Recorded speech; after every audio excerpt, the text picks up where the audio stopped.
القوي ما بيكتش، القوي ما بيشيلش جواه الضغينة ويفضل ساكت. القوي عمره في حياته ما يقدر يتخابس مهما كانت الظروف قدامه. الضعيف بس هو اللي بيفضل يتخابس ويرمي الكلام من تحت لتحت.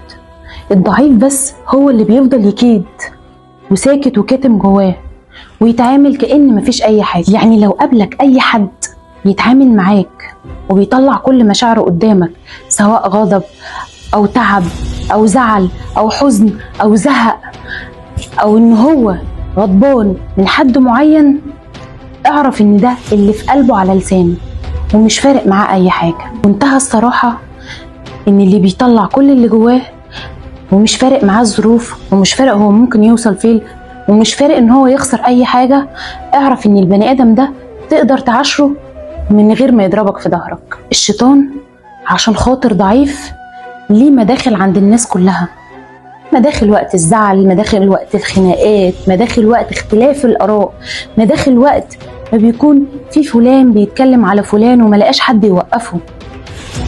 الشيطان عشان خاطر ضعيف يعرف يقوم الدنيا في وقت قصير، وبعد ما كانوا اتنين يحبوا بعض قوي بقوا اكتر اتنين بيختلفوا، واللي كان الدنيا كلها بتحسدهم على طريقتهم بقوا اكتر اتنين مش فاهمين بعض، واللي كان ما بينهم المودة والرحمة والألفة والعيش والملح والكلام الحلو بقوا بيصدقوا على بعض اي حاجة. مختصر الكلام، لما تلاقي بني ادم قدامك بيقول بكل صراحة اي حاجة ايا كانت حتى لو بطريقة غلط، بس بيتكلم بمنتهى الصراحة وفي قصاده مصلحة مع الناس اللي قدامه وممكن يخسرها بأي شكل من الأشكال ويرجع للورا، بس برغم كل ده هو بيتكلم بصراحة، فده يتعاشر من غير أي خوف.